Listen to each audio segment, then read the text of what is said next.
नमस्कार विद्यार्थी मित्रांनो, मी विनोद मुंडे सर, संचालक Yashwant academy, Gokunda Kinwat. Mission police भरती 2025-26 या ठिकाणी मी आज मिश्र प्रश्न घेऊन आलो आहे. पोलीस भरती 2025-26 महत्वाचे प्रश्न अतिशय सोप्या पद्धतीने कसे सोडायचे हे आपण आज व्हिडिओमध्ये पाहणार आहोत. तत्पूर्वी तुम्हा सर्वांचं आमच्या यशवंत अकॅडमी या युट्यूब चॅनलवर या ठिकाणी मी मनापासून स्वागत करतो. पहा, आता आपण एक एक प्रश्न पाहू. जसं पहिला प्रश्न बघा काय आहे. पहिला प्रश्न आहे की लाल, पांढरा, हिरवा, निळा, काळा या रंगाच्या पताका एका पुढे एक याच क्रमाने लावल्यास कोणत्या क्रमांकावर हिरवी पताका असेल? खालीलपैकी कोणत्या क्रमांकावर हिरवी पताका असेल? ऑप्शन आहेत 89, 83, 90 आणि 35. बेटा बघा, आपण कोणकोणत्या पताका लावल्या रे? लाल, पांढरा, हिरवा, निळा, काळा. एकूण किती प्रकारच्या पताका आहेत? 5 प्रकारच्या आहे ना. एकूण पताका आहेत 5 प्रकारच्या. आणि या 5 प्रकारच्या पताका याच क्रमाने एका पुढे एक लावल्या आहे ना. या रंगाच्या पताका एका पुढे एक याच क्रमाने लावल्या तर कोणत्या क्रमांकावर हिरवी पताका असेल? मला सांगा, एकूण पताका किती आहेत आपल्याकडे? 5. आणि त्याच्यामध्ये हिरव्या रंगाची जी पताका आहे बेटा, त्या अनुक्रमे कितव्या क्रमांकावर आहे रे? 3ऱ्या क्रमांकावर. ठीक आहे. मग आपल्याला विचारलं खालीलपैकी कोणत्या क्रमांकावर हिरव्या रंगाची पताका असेल, तर आपण काय करू? पहिला पर्याय चेक करू. किती घ्या? 89. ठीक आहे. 89 ला कितीने भाग द्या बेटा? 89 ला भाग द्या 5 न. 5 नच का भागायचं? कारण पताक्याचे प्रकार किती आहेत? 5. आणि समजा या भागाकारामध्ये जर बाकी 3 आली तर आपलं उत्तर तेच असेल. बघा बरं, येते का? 5 1 5. किती उरले? 8 5 गेले 3, वरचे 9 खाली घ्या. 5 6 35, 5 6 30, 5 7 35. किती उरले बेटा? 39 मधून 35 गेले, किती उरले? 4. आपल्याला बाकी किती उरायला पाहिजे होती रे? हिरव्या रंगाची पताका 3ऱ्या क्रमांकावर आहे, पण 89 ला जर आपण 5 न भागलं बेटा तर इथं बाकी 4 उरली. याचा अर्थ आपलं उत्तर पर्याय क्रमांक 1 नाही. चला, आता आपण बघू 83. 83 ला आता कितीने भाग द्या? 5 न. कारण पताका आपल्याकडे 5 प्रकारचे आहेत. 5 1 5. 8 मधून 5 गेले, किती राहणार? 3. पुन्हा वरचे 3 खाली घ्या. 5 6 30. बेटा या ठिकाणी किती उरले? बाकी 3 उरली. आणि बरोबर या क्रमांकामध्ये 3ऱ्या क्रमांकावर हिरवी पताका आहे. याचा अर्थ आपलं उत्तर यायला पाहिजे पर्याय क्रमांक 2. खालीलपैकी कोणत्या क्रमांकावर हिरवी पताका असेल? जेव्हा 5 ने भागल्याच्या नंतर तुमची बाकी 3 येईल, त्याच क्रमांकावर हिरवी पताका असायला पाहिजे. आता बघा बाकीचे 2 पर्याय. 90. 90 ला जर तुम्ही 5 न भागलं बेटा तर बाकी 3 येईल का? नाही. हे पण आपलं उत्तर होणार नाही.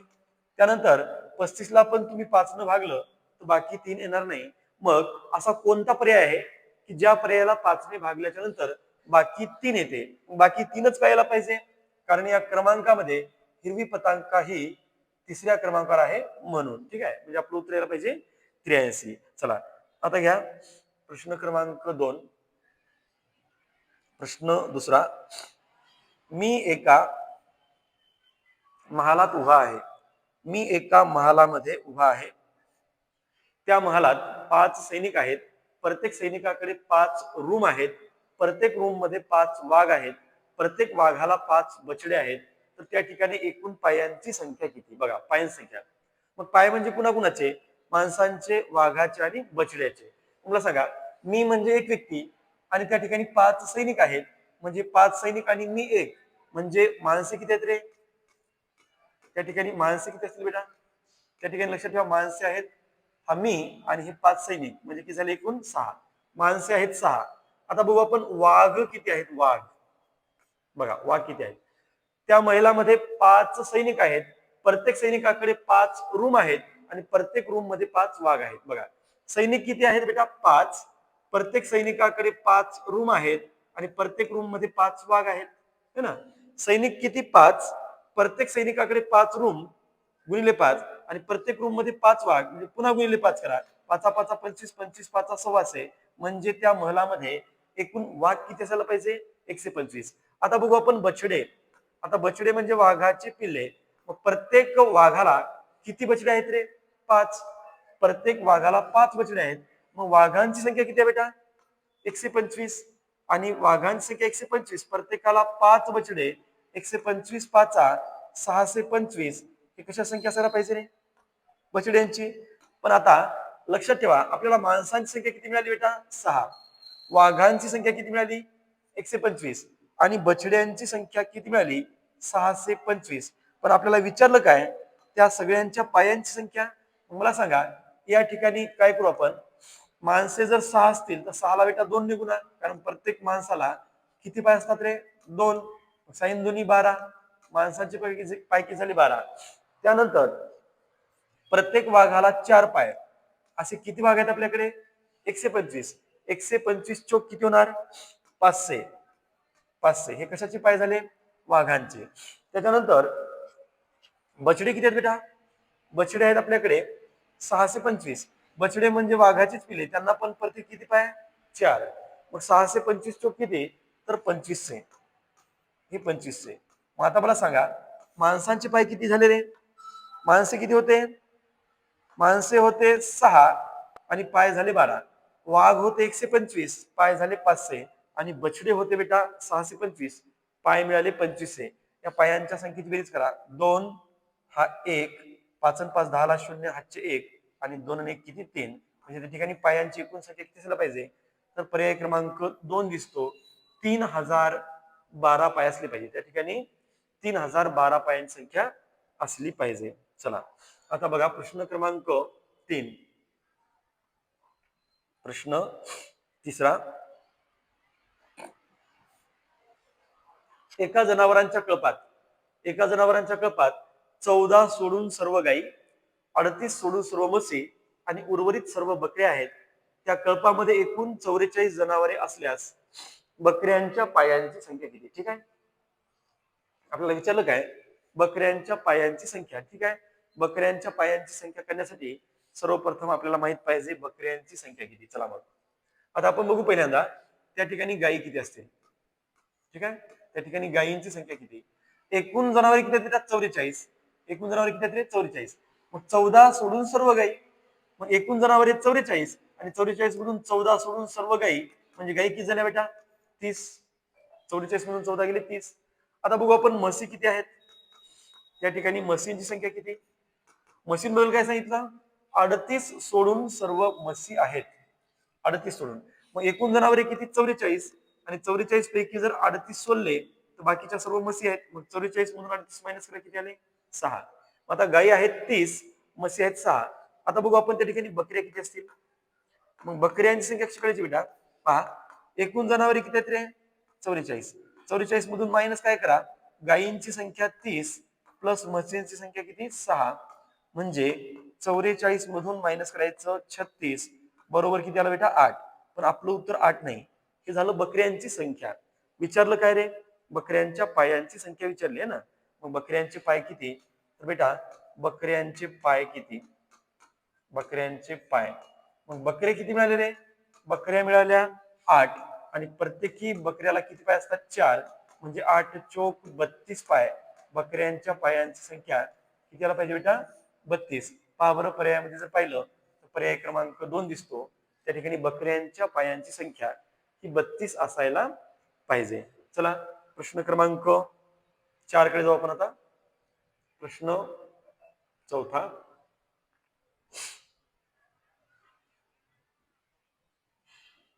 प्रश्न चौथा बघा,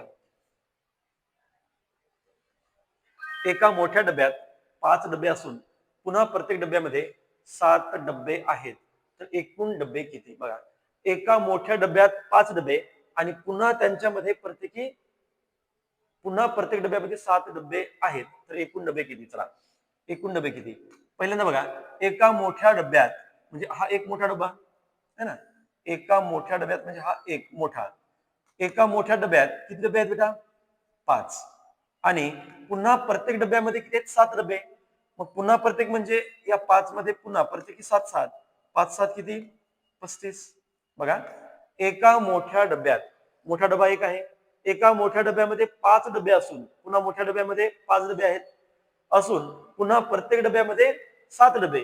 पुन्हा प्रत्येक डब्यात म्हणजे आता 5 मध्ये प्रत्येकी 7 5 7 35. मग एकूण डबे किती झाले 5 आणि 5 10 10 आणि 1 11 1 हातचे 1 आणि 3 आणि 1 किती 4.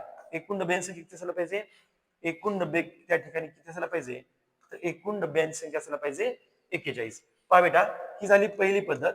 आता दुसरं एका पद्धतीने आपण पाहू. कसं बघा, चित्राच्या स्वरूपामध्ये एक मोठा डबा आहे, बरोबर. त्या मोठ्या डब्यामध्ये बेटा किती डबे आहेत रे? 5. काय सांगितलं हे असं मी डबे समजून घ्या. हे एक मोठा डबा, त्या मोठ्या डब्यामध्ये किती डबे आहेत? 5.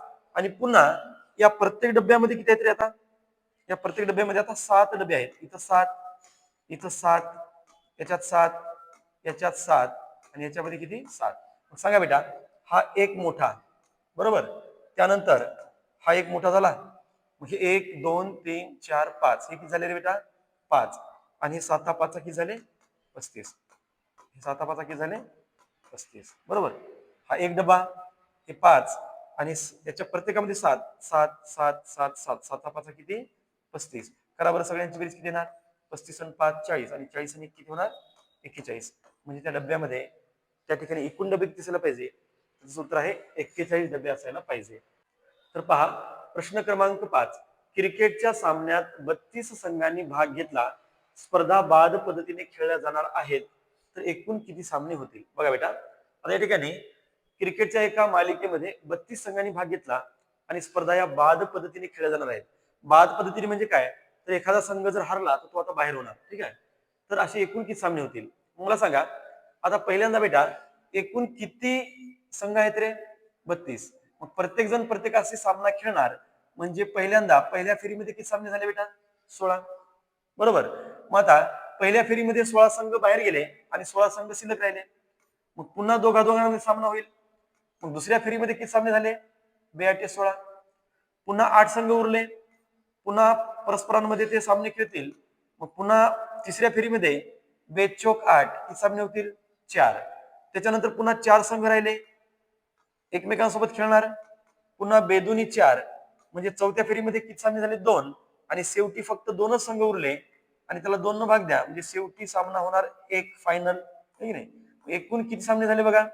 8 आणि 6 14, 14 आणि 4 18, 18 आणि 2 20, 20 आणि 1 21, 21 ला 1, हातचे 2 आणि 2 आणि 1 किती? 3. म्हणजे या ठिकाणी किती सामने होतील रे? 31 सामने व्हायला पाहिजे. किती व्हायला पाहिजे? 31 सामने. जर आपल्याला विचारलं असतं फेऱ्या किती होतील? 1 2 3 4 5, एकूण फेऱ्या 5 होतील आणि एकूण सामने किती होतील म्हणलं, याचं उत्तर किती यायला पाहिजे? 31. पण तुम्हाला एक शॉर्टकट सांगतो बघा. आता अशा प्रश्नामध्ये जी संघांची संख्या असते बेटा, ती 2च्या घातांक रूपामध्ये असते. म्हणजे कसं बघा, संघांची संख्या जी असते ना, ती 2च्या घातांक रूपामध्ये, म्हणजे एकूण संघ 2चा पहिला घात 2 तर असेल, एकूण संघ 2चा दुसरा घात 4 असतील, एकूण संघ 2चा तिसरा घात 8 असतील, त्याच्यानंतर एकूण संघ 2चा चौथा घात 16 तरी असतील, एकूण संघ 2चा पाचवा घात 32 तरी असतील, किंवा एकूण संघ 2चा 6वा घात किती असतील? 64 असतील. ठीक आहे. मला सांगा, आपल्याला किती संघ सांगितले होते? 32. मग संघ जर 32 असतील आणि सामने जर बाद पद्धतीने खेळले जात असतील, तर बेटा एकूण सामने किती होतील असं जर विचारलं, तर डायरेक्ट या 32 मधून किती मायनस करायचा? 32 मधून 1 मायनस करायचा. आपलं उत्तर किती येणार?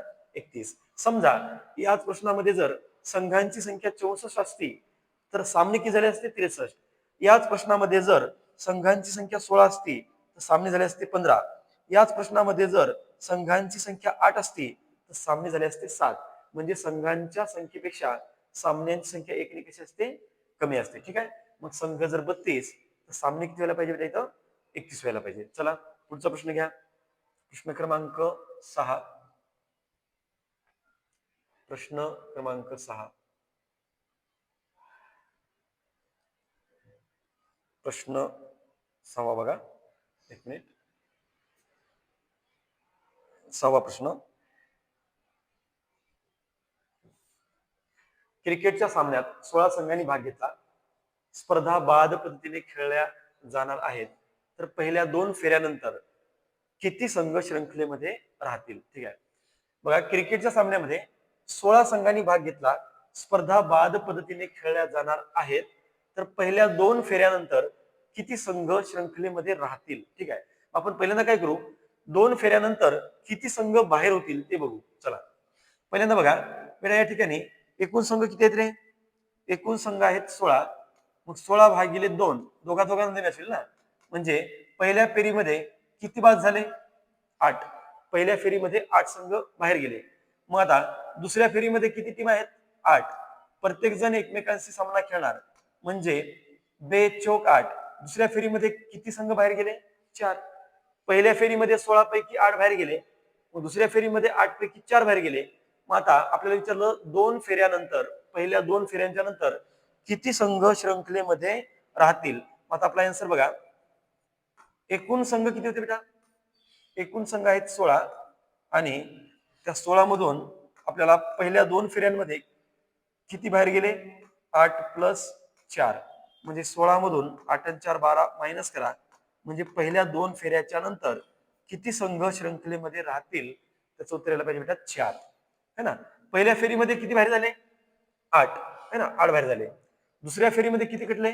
4. मग 8 आणि 4 12 बाहेर गेले ना. मग पहिल्या 2 फेऱ्यानंतर किती संघ शिल्लक राहतील?